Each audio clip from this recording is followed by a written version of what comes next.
Bapak Ibu, kita akan melakukan perjamuan kudus.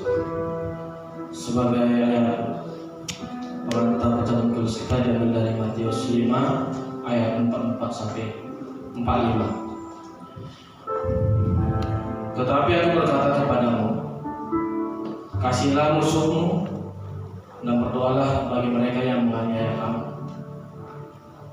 Karena demikian kamu menjadi anak-anak Bapamu yang di surga, yang menerbitkan matahari bagi orang yang jahat dan orang yang baik, dan menurunkan hujan bagi orang yang benar dan orang yang tidak benar.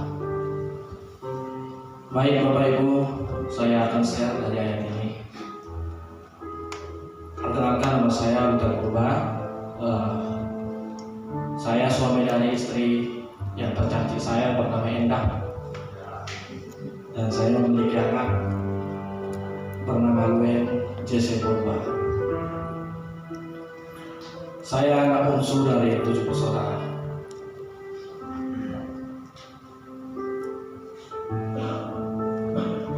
Suatu saya lahir, abang saya yang pertama sudah duduk di sekolah SMP. Bapak ibu saya seorang pekerja keras untuk memenuhi segala kebutuhan kami, anak-anaknya yang banyak ini. Seringkali pagi malam mereka habiskan waktu untuk mendapatkan uang demi memenuhi kebutuhan anggota keluarga yang lumayan banyak. Jadi hubungan kami dengan bapak mama itu tidak begitu intens karena kesibukan mereka. Waktu kecil saya juga banyak dirawat dan diperhatikan oleh kakak saya yang nomor 2. Saya tak mengenal begitu banyak dengan mama karena pagi pergi ke pasar jualan sayur mayur, dan malam juga dia akan berangkat lagi mengambil sayur mayur ke Sariwudolok, dan dini hari dia akan jualan di pasar tradisional Paruwasa untuk menjual semua barang-barangnya. Dari secara materi kebutuhan kami tercukupi, tetapi secara emosional kami sangat kurang. Hubungan bapak mama, bahkan abang-abang saya, kakak saya, hampir setiap minggu ada berantem, sampai tetangga datang ke rumah untuk melerai. Tidak hanya itu saja, bapak ke anak berantem, abang-abang juga berantem, mengatakan yang bagus juga harus marah, buat suara. Begitulah yang saya alami selama kurang lebih 19 tahun.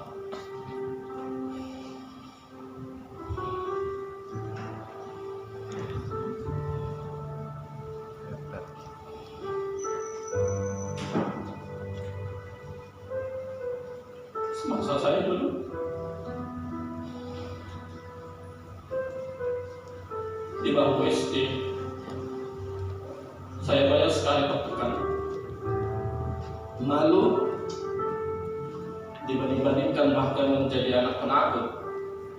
Itu semua karena kami satu keluarga, semua satu sekolah SD yang sama. Jadi setiap bagi rapor, penderitaan bagi saya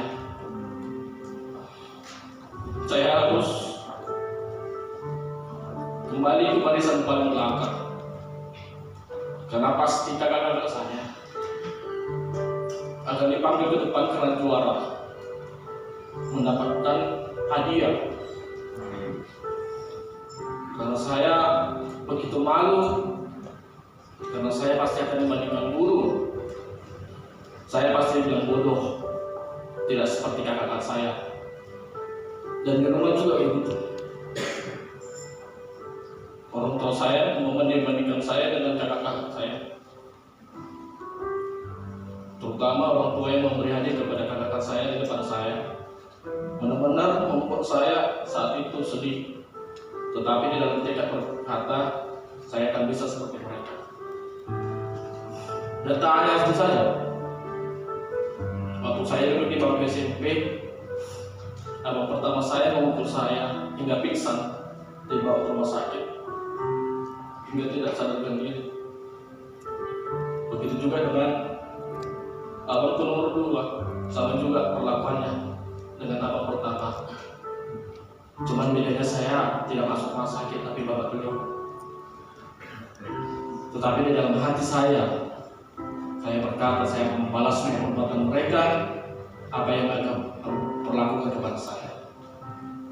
Di rumah itu terlahir 2 kubu bapak dan kubu mama. Bapak itu sayang sama saya karena aku nurut sama bapak. Kalau aku minta sesuatu, dia akan kabulkan. Dan kubu mama adalah abang saya. Dan kedekatan kami ketika aku mendapatkan prestasi cukup besar di bangku SMA dan masuk kelas unggulan. Dan itulah membuat kami semakin dekat sama bapak. Dan aku bisa seperti kakak-kakak saya nomor 2 yang selalu support saya karena saya dapat prestasi di bangku SMA. Karena pada saat itu kakak saya belum menikah yang nomor 2, dia banyak membiayai saya. Karena usaha kami, kakak saya nomor 2 yang pegang. Setelah kakak saya menikah, saya merasa kehilangan. Dan benar-benar saya tidak dapat berkata apa-apa dan tidak ada pembela lagi di rumah. Karena kakak nomor 2 ini selalu membela saya ketika saya terjadi baku hantam, terjadi pembulian dari orang tua, pasti dia membela saya.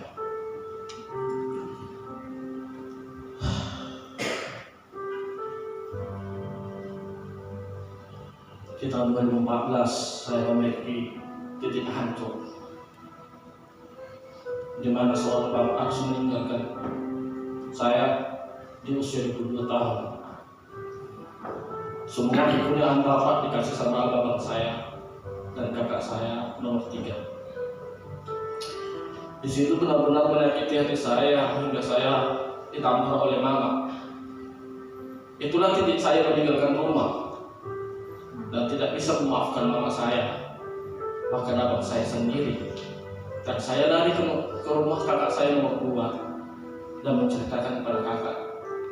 Dan saya memutuskan tidak mau tinggal di rumah dan tidak mau datang ke rumah itu lagi. Kalau pulang ke rumah itu hanya sekedar rindu karena melihat foto bapak saya. Dan pada akhirnya saya tinggal di mes rumah sakit. Pada saat itu saya bekerja di rumah sakit Horsensani. Setelah hidup tidak dekat orang tua, setelah hidup saya bebas. Mau melakukan apapun saya suka hati. Semua peristiwa-peristiwa yang saya alami ini membentuk saya menjadi pribadi yang pemarah, insecure, gak mudah mengampuni. Dan berjalannya waktu, saya bertemu salah satu jemaat yang ada di sini. Ketika kalau masa-masa percintaan saya dan bangkrutnya masa keuangan saya, akhirnya saya diundang beribadah. Awalnya saya motivasinya untuk mencari jodoh, bukan untuk mencari Tuhan. Ketika mulai bergabung dengan jemaat ini, ada beberapa brother ajak saya study Bible. Saya nggak mau karena saking sombongnya saya. Yang membuat saya mau belajar Alkitab ketika ada brother yang sharing hidupnya dan mau menginap tidur di mes saya, hanya mau cerita tentang study Alkitab. Dan pada saat itu pun esoknya saya minta belajar Alkitab. Setelah saya belajar Alkitab, satu tidak bisa saya lakukan adalah tidak mampu untuk mengampuni mama saya dan abang saya. 1 bulan 2 bulan saya belum bisa hati saya untuk bisa memaafkan mereka, saking sakitnya perbuatan mereka selama saya berada di dalam rumah itu. Tetapi ingin menjadi Kristen itu harus bisa melakukan firman itu sendiri, yaitu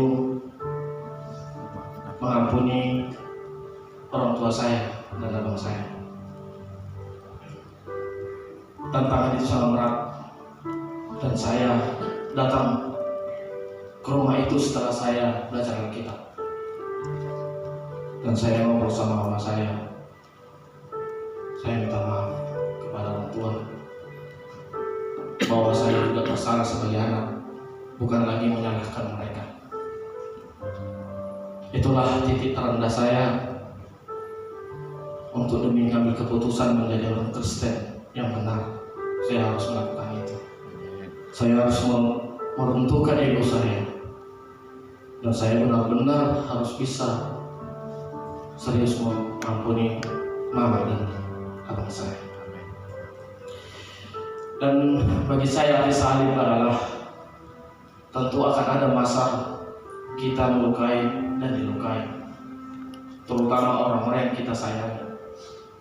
Namun seperti Yesus sendiri memerintahkan untuk mengampuni, kita pun terpanggil untuk mengampuni dan mengampuni lagi. Sebagaimana Tuhan sudah mengampuni dosa-dosa saya, demikian juga saya wajib mengampuni sesama kita. Amin. Mari kita angkat hati kita.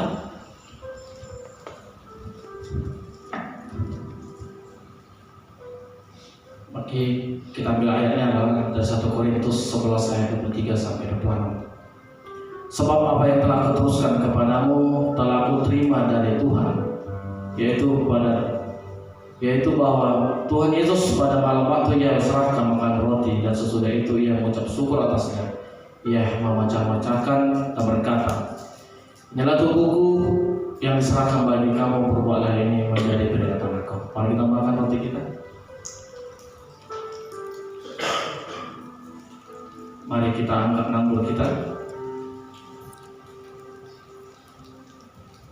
Demikian juga ia mengambil cawan sesudah makan, lalu berkata, "Cawan ini adalah perjanjian baru yang dimateraikan oleh darahku. Perbuatlah ini setiap kali kamu meminumnya menjadi peringatan aku." Mari kita minum.